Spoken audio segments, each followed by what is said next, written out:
Hello and welcome, English speakers. In this podcast episode on Inglo Podcast, Lucy and I are excited to share 4 secrets to improve English speaking skills. These secrets aren't about studying harder or, even worse, studying grammar. They're about practical techniques that will help with not only the English speaking skills, but also with your fluency and pronunciation. Also, it helps expand your vocabulary and grammar. It's really beautiful. By just practicing one skill, you improve other skills in real time. And Sarah, what I find funny about this, listeners can start implement few of these secrets while they are listening. Absolutely. So listeners, enough talking and let's start the episode. Hey folks. And thank you, Sarah, for having me. Glad to have you here, Lucy. So starting with secret number 1. Secret number 1 might surprise people, Sarah. I'm pretty sure of that. So Lucy, the first secret is learning English like a child by immersing yourself in natural soundscapes.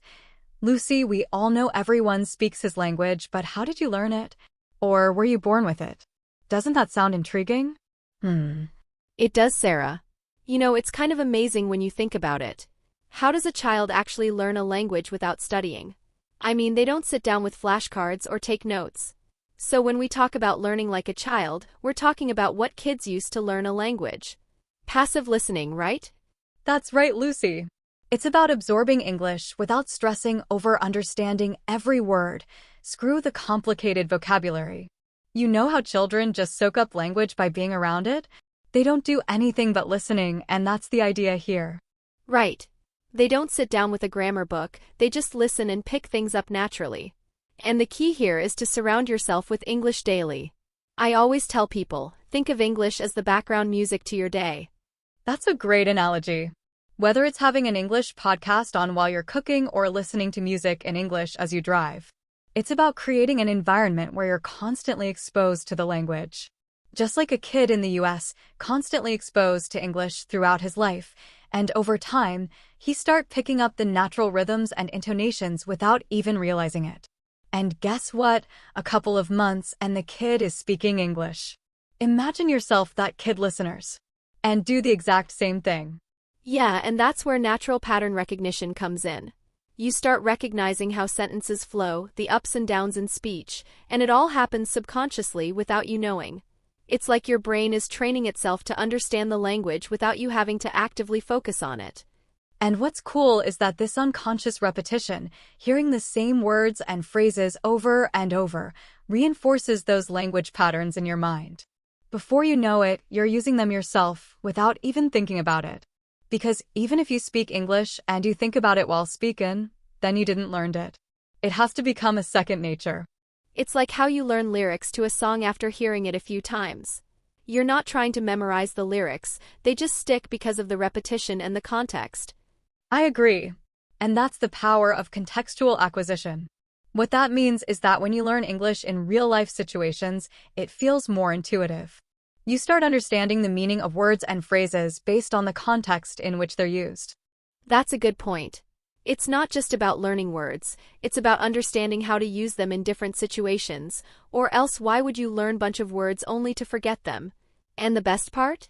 You don't need to force it. Just keep immersing yourself in English and let your brain do the work.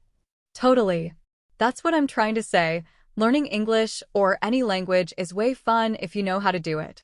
If you want to improve your English speaking skills, the secret number 1 is about learning like a child, immersing yourself in natural English soundscapes. To apply this secret, you need to 1. Listen passively.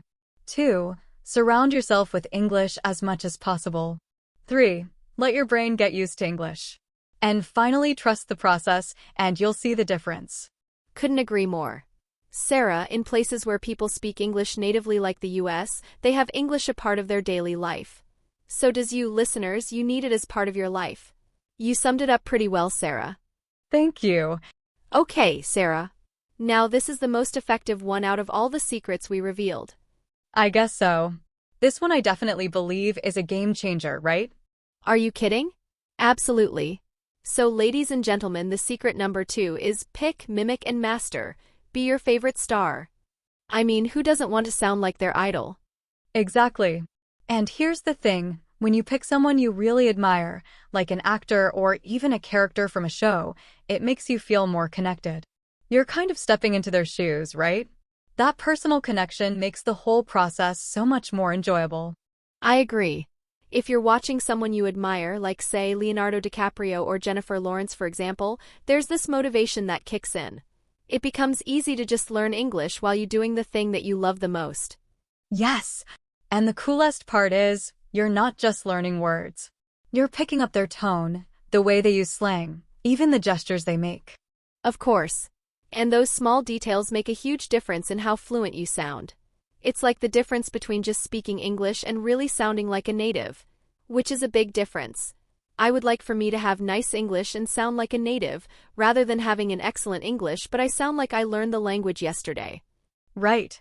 That's completely correct. And then there's the balance, you know? You can start by passively watching, just sit back and absorb how they talk, the rhythm of their speech. But then, you switch to active mode, where you really analyze what they're saying. Yeah, that's a great technique. It like you sitting there and asking, why did they use that word? How did their tone change? You can even mimic their pronunciation and body language in front of the mirror. It's like practicing for a role. It's like you being them. Exactly. You don't just repeat the word, you mimic their entire vibe. It's more like living the language through and through. And ultimately you wind up mastering their style, one phrase at a time. Almost like a double benefit. You get the language skills and you learn to communicate more naturally. You're already part of the culture if you do this for a while. 100%. You learn communication skills, you gain charisma, you sharpen your body language skills, and above all of that, you learn how to speak English effectively in such a way that you felt like you have been speaking it forever, which is ultimately the goal from all of this. This secret is absolutely goldish. For sure. Guys, if you made it until here, I want to say congrats. Your English folks is going to be far better than who clicked off the video in first seconds, and far, far better than people who saw the video and said, maybe later. The thing is, my friends, is to keep up the work. Trust me, it's not about hard work as much as doing just the work every day until you get to where you want to get. Whether it's learning English or anything else. And if you like anything in this video so far, support us by liking this video to help us reach more nice people like you. Okay, let's get back to work. To sum up the second secret, which was pick, mimic, and master, you need to 1. Learn from shows or celebrities you can build personal connection with. 2. Pick up authentic expressions and gestures and facial expressions. We'll talk about how to do that in details in the next secret. 3. Practice passive and active watching/listening. That was good. Beautifully laid out. Thanks, dear. So moving on to secret number 3. You got this, Sarah, or? Oh, I got it, Lucy. Secret number 3 being shadow conversations, not sentences. This technique can really transform how you pick up the language. So, have you ever tried shadowing before, Lucy? You did it once, right? Yeah, I tried it before but didn't have time to experience it deeply. And before we continue, I want to note for those who listen that this secret is built on top of the previous secret. How about you, Sarah? Tried it before? Before I tell you, Lucy, I just want to explain what shadowing means in this context. It means repeating what you hear as closely as possible, and be careful for the catch I'll tell you about in a second. So yeah, Lucy, I was just repeating isolated sentences. It wasn't until I began shadowing entire conversations that I noticed a real difference. It's amazing how much more natural your speech becomes when you're not just focusing on single phrases and let alone single words, but on the flow of a whole dialogue, and that's the catch. Exactly. Shadowing full conversations helps you capture those natural speech patterns. When you mimic an entire dialogue, you start to get a feel for how native speakers connect their thoughts, the rhythm of their sentences, and even the rise and fall of their intonation. You're kind of absorbing the essence of how English is really spoken. It's almost like you're stepping into the shoes of a native speaker for a moment. Right. And the context is crucial. Conversations have a natural flow that's hard to grasp if you're only working with individual sentences. Plus, when you shadow a conversation, you're not just learning words, you're learning how those words interact with each other. But let's be real. Shadowing conversations isn't always easy, especially if you're trying to keep up with the speed of the native speaker's speech. That was a challenge for me at first. How do you get around that, Lucy? Well, one tip that really helped me was starting with slower-paced dialogues, maybe from TV shows or podcasts or YouTube videos aimed at language learners. Once you get comfortable, increase the level of complexity. I guess it's also helpful to start with topics you're familiar with. If you already know what the conversation is about, you can focus more on the speech patterns rather than trying to understand every single word. Absolutely, and as you get better, you'll notice that shadowing conversations prepares you for real-life situations and makes your speech more natural. That's the magic of it. When you've practiced shadowing enough, it becomes second nature. You're no longer thinking about what to say, you're just saying it, much like breathing. Another thing I found important is not just copying the words, but also the emotions and tone of the conversation. When you mimic how native speakers express themselves, it adds depth to your speaking. You don't just sound like you know the language, you sound like you feel it. That's a great point. Emulating the tone and emotion really helps you sound more authentic and engaging when you're speaking English. As a result of that, you are not just saying the words, you're living them. And of course, you've got to track your progress. One way to do that is by recording yourself while you're shadowing and then comparing it to the original conversation. It's a great way to spot where you're improving and where you still need work. Not a lot of people do that. Yeah, Lucy.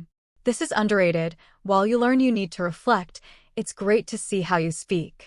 Maybe you need to focus more on your pronunciation, or maybe it's the speed or emotional expression. The key is to keep reflecting and working on your weak points. So, to wrap up this secret number 3, shadowing conversations, not sentences. You gotta do this. 1. Mimic full conversations for natural speech patterns.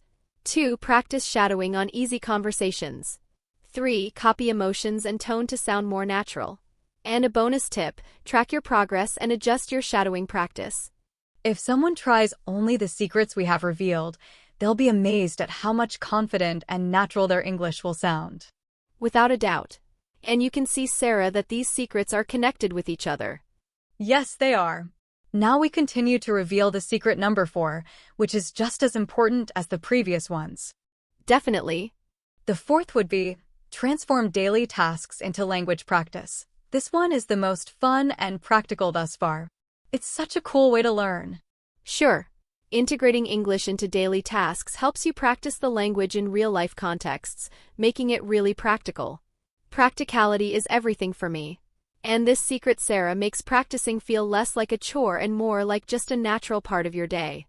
I agree. To practice the secret, I have a story for that. My best friend Emma, she began by watching video tutorials in English about different coffee-making techniques, and she doesn't speak English, by the way, she's Spanish. Anyways, Emma would repeat phrases like, grind the coffee beans and pour the hot water. It turned her coffee routine into a fun language practice session. It wasn't just about making coffee, it was about learning new vocabulary and phrases. Now she speaks English like wow. Oh, so this way you're combining language practice with something you already do, which is fun. It doesn't feel forced. That's a clever approach. Cheers for Emma. Yes, and what made that even more effective is she set a goal to learn 5 new coffee-related words each week. She would focus on words like brew, filter, and espresso. Each week, she'd try to use these words in sentences while making her coffee. For example, she'd say, I'm brewing a fresh cup of espresso today. Amazing. That's actually practical. Yes, adjusting one's practice based on the experiences can really make a difference. And Emma is a great example of that. Absolutely. It's all about making learning fit into your life in a way that feels natural and effective. And as you keep tracking your progress and adjusting, you'll see those improvements over time. And that secret, Sarah, is really effective because you can apply it in everything you do literally. It takes no time out of your day, really. So true. You are going about your day while transforming daily tasks into language practice opportunities. It's practical, effective, and it sounds a lot of fun. Right. And the great thing about this one is some of us have routines, things we do every day, and by incorporating English into those routines, we give ourselves a chance to review what we learned, which help make it stick. Oh yeah, I didn't notice this. So in conclusion, here is 3 steps to help you out practice secret 4, which was transform daily tasks into language practice. 1. Turn routine activities into language practice. 2. Set small achievable goals for each task. 3. Use the vocabulary actively on repeat. That was it, guys. 4 secrets that will help improve your English speaking skills dramatically. We promised and we fulfilled. Didn't we, Sarah? Yes, indeed. And if you are not part of our community of English learner, you are missing out. Go ahead and quickly join our community and subscribe to Inglo Podcast, the best English podcast on YouTube. For sure. Sarah, we are building the best English community on YouTube. So English speakers, go straight ahead and hit that like button. It really helps us out. And thank you for anyone who made it this far. That was a successful study session for you. Don't forget to come back again because there is a lot coming soon. If you suggest anything or want to say anything, go down below and leave a comment. We read every comment and check out everyone who liked and subscribed. Take care everyone, and I love you all. Bye everyone. Bye.